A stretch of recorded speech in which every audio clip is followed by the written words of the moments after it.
Canada and West Florida, inhabited largely by French or Spanish-speaking Catholics, led the British authorities to consolidate the hold by populating them with English-speaking settlers. Preventing conflict between settlers and Native American tribes west of the Appalachian Mountains would also avoid the cost of an expensive military occupation. 43. The Proclamation Line of 1763 was designed to achieve these aims by refocusing colonial expansion north into Nova Scotia and south into Florida, with the Mississippi River as dividing line between British and Spanish possessions in the Americas. Settlement beyond the 1763 limits was tightly restricted, while claims by individual colonies west of this line were rescinded, most significantly Virginia and Massachusetts, who argued their boundaries extended from the Atlantic to the Pacific. 43. Ultimately, the vast exchange of territory destabilized existing alliances and trade networks between settlers and Native Americans in the West, while it proved impossible to prevent encroachment beyond the Proclamation Line. 44. With the exception of Virginia and others deprived of their rights in the Western lands, the colonial legislatures generally agreed on the principle of boundaries but disagreed on where to set them, while many settlers resented the restrictions. Since enforcement required permanent garrisons along the frontier, it led to increasingly bitter disputes over who should pay for them. 45. Taxation and legislation. Two ships in a harbor, one in the distance. On board, men stripped to the waist and wearing feathers in their hair throw crates of tea overboard. A large crowd, mostly men, stands on the dock, waving hats and cheering. A few people wave their hats from windows in a nearby building. The 1773 Boston Tea Party.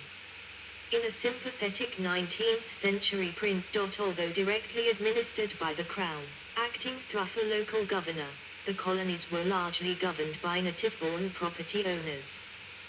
While external affairs were managed by London, colonial militia were funded locally. But with the ending of the French threat in 1763, the legislatures expected less taxation, not more. At the same time, the huge debt incurred by the 7 Years' War and demands from British taxpayers for cuts in government expenditure meant Parliament expected the colonies to fund their own defence. 45. The 1763 to 1765 Grenville Ministry instructed the Royal Navy to stop the trade of smuggled goods and enforce customs duties levied in American ports. 45. The most important was the 1733 Molasses Act, routinely ignored prior to 1763. It had a significant economic impact since 85% of New England rum exports were manufactured from imported molasses. These measures were Yes, let's have 2 videos. Public is midnight. It's 12 o'clock midnight. It's a little bit too late for this, but I will never finish this if I not get started. We have 2 videos from Miss Steve Lesnos in Poland.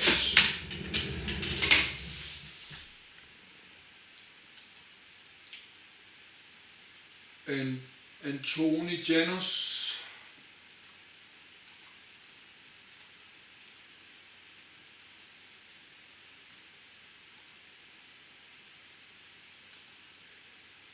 And Hayam Salmon. Yes, I cannot. Hayam Salmon, he was financing this war. This is how I did end there. Let's put it on my playlists.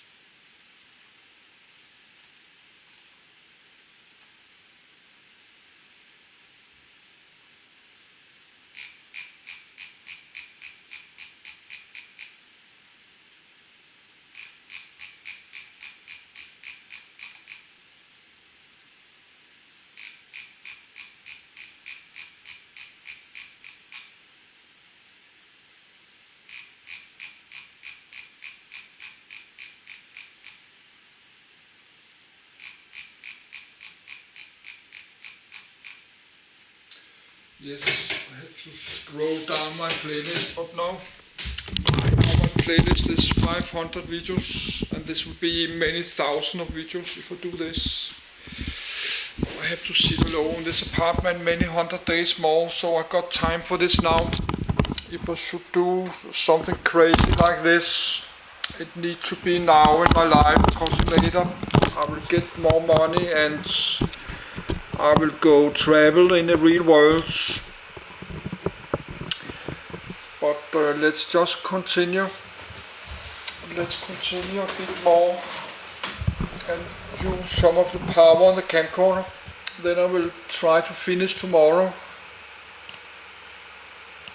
Followed by the Sugar Act and Stamp Act, which imposed additional taxes on the colonies to pay for defending the western frontier. 46. In July 1765, the Whigs formed the first Rockingham Ministry, which repealed the Stamp Act and reduced tax on foreign molasses to help the New England economy, but reasserted parliamentary authority in the Declaratory Act. 47. In the foreground, 5 leering men of the Sons of Liberty are holding down a loyalist commissioner of customs agent, one holding a club. The agent is tarred and feathered, and they are pouring scalding hot tea down his throat. In the middle ground is the Boston Liberty tree with a noose hanging from it. In the background is a merchant ship with protesters throwing tea overboard into the harbor. A loyalist customs official tarred and feathered by the Sons of Liberty. However, this did little to end the discontent. In 1768, a riot started in Boston when the authorities seized the sloop Liberty on suspicion of smuggling. 48. Tensions escalated further in March 1770 when British troops fired on rock-throwing civilians, killing 5 in what became known as the Boston Massacre. 49. The massacre coincided with the partial repeal of the Townshend Acts by the Tory-based North Ministry, which came to power in January 1770 and remained in office until 1781. North insisted on retaining duty on tea to enshrine Parliament's right to tax the colonies. The amount was minor, but ignored the fact it was that very principle Americans found objectionable. 50. Tensions escalated following the destruction of a customs vessel in the June 1772 Gaspee affair, then came to a head in 1773. A banking crisis led to the near collapse of the East India Company, which dominated the British economy. To support it, Parliament passed the Tea Act, giving it a trading monopoly in the 13 colonies. Since most American tea was smuggled by the Dutch, the act was opposed by those who managed the illegal trade, while being seen as yet another attempt to impose the principle of taxation by Parliament. 51. In December 1773, a group called the Sons of Liberty disguised as Mohawk natives dumped 342 crates of tea into Boston Harbor, an event later known as the Boston Tea Party. Parliament responded by passing the so-called Intolerable Acts, aimed specifically at Massachusetts, although many colonists and members of the Whig opposition considered them a threat to liberty in general. This led to increased sympathy for the patriot cause locally, as well as in Parliament and the London press. 52. Break with the British Crown. Over the course of the 18th century, the elected lower houses in the colonial legislatures gradually wrested power from their royal governors. 53. Dominated by smaller landowners and merchants, these assemblies now established ad hoc provincial legislatures, variously called congresses, conventions, and conferences, effectively replacing royal control. With the exception of Georgia, 12 colonies sent representatives to the First Continental Congress to agree on a unified response to the crisis. 54. Many of the delegates feared an all-out boycott would result in war and sent a petition to the king calling for the repeal of the Intolerable Acts. 55. However, after some debate, on the 17th of September, 1774, Congress endorsed the Massachusetts-Suffolk Resolves and on the 20th of October passed the Continental Association, based on a draft prepared by the First Virginia Convention in August. This instituted economic sanctions against Britain. 56. Colonial response.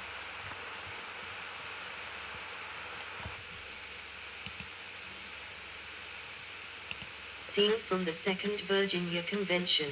Patrick Henry giving his speech, "Give me liberty or give me death." Patrick Henry, Second Virginia Convention.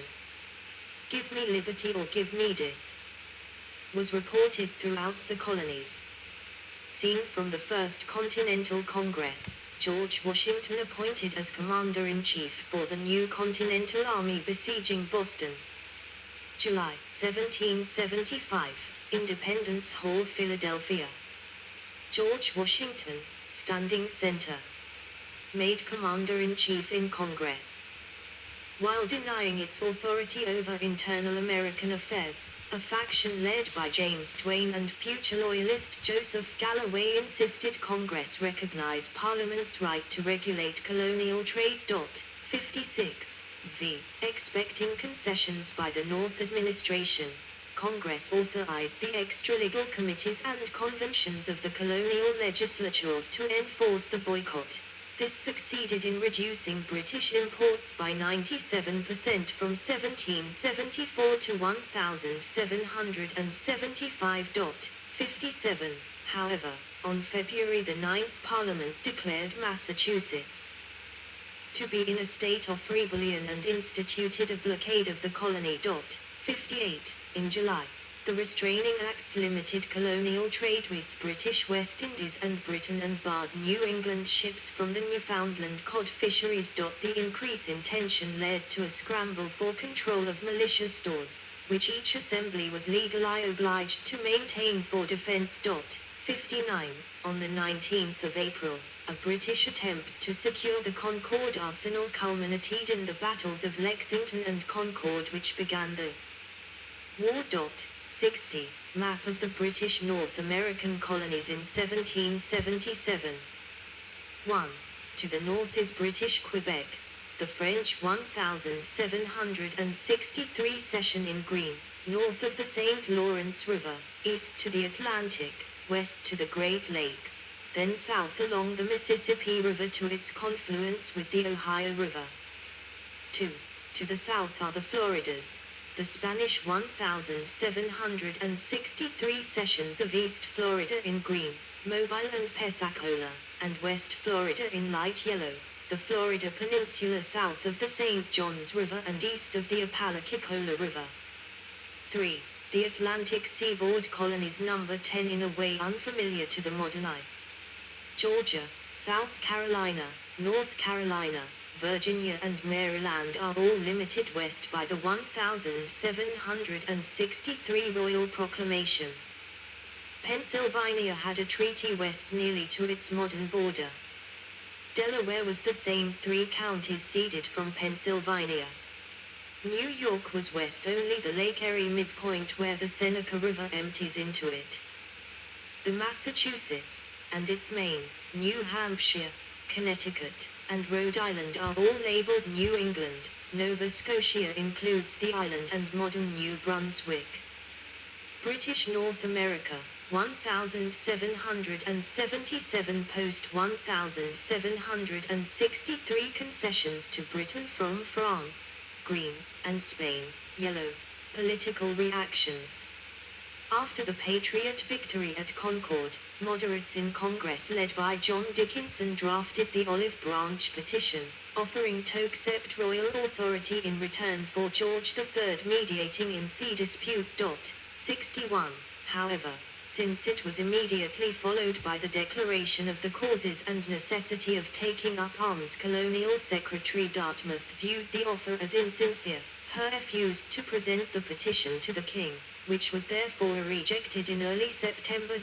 62. Although constitutionally correct, Since George could not oppose his own government, it disappointed those Americans who hoped he would mediate in the dispute, while the hostility of his language annoyed even loyalist members of Congress. 61. Combined with the proclamation of rebellion, issued on the 23rd of August in response to the battle at Bunker Hill, it ended hopes of a peaceful settlement. 63. Backed by the Whigs, Parliament initially rejected the imposition of coercive measures by 170 votes, fearing an aggressive policy would simply drive the Americans towards independence. 64. However, by the end of 1774 the collapse of British authority meant both North and George III were convinced war was inevitable. 65. After Boston, Gage halted operations and awaited reinforcements. The Irish Parliament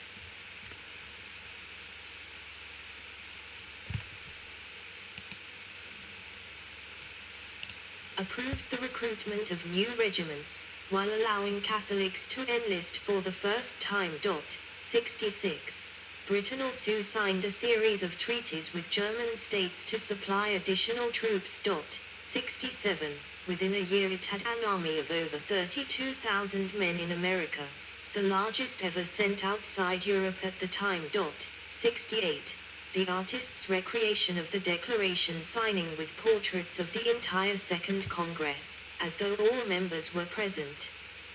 The Committee of Five are standing centered together presenting a parchment on the table.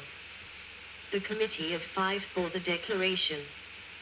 Presenting L.R. Adams, Chair, Sherman, Livingston, Jefferson, Principal Author. Franklin. The employment of German soldiers against people viewed as British citizens was opposed by many in Parliament, as well as the colonial assemblies. Combined with the lack of activity by Gage, it allowed the Patriots to take control of the legislatures. 69. Support for independence was boosted by Thomas Paine's pamphlet Common Sense, which argued for American self-government, that was widely reprinted. 70. To draft the Declaration of Independence, Congress appointed a Committee of Five, consisting of Thomas Jefferson, John Adams, Benjamin Franklin, Roger Sherman and Robert Livingston. 71. Identifying inhabitants of the 13 colonies as one people, it simultaneously dissolved political links with Britain, while including a long list of alleged violations of English rights committed by George III. 72. On July 2, Congress voted for independence and published the Declaration on July 4, 73, which Washington read to his troops in New York City on July 9. 74. At this point, the revolution ceased to be an internal dispute over trade and tax policies and became a civil war, since each state represented in Congress was engaged in a struggle with Britain, but also split between patriots and loyalists. 75. Patriots generally supported independence from Britain and a new national union in Congress, while loyalists remained faithful to British rule. Estimates of numbers vary, one suggestion being the population as a whole was split evenly between committed patriots, committed loyalists and those who were indifferent. 76. Others calculate the split as 40% patriot, 40% neutral, 20% loyalist, but with considerable regional variations. 77. At the onset of the war, Congress realized defeating Britain required foreign alliances and intelligence gathering. The Committee of Secret Correspondence was formed for the sole purpose of corresponding with our friends in Great Britain and other parts of the world.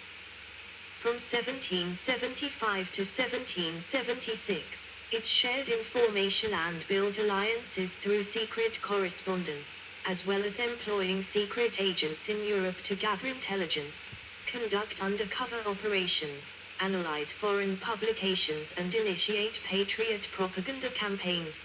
78. Paine served as secretary, while Benjamin Franklin and Silas Deane, sent to France to recruit military engineers. 79. were instrumental in securing French aid in Paris.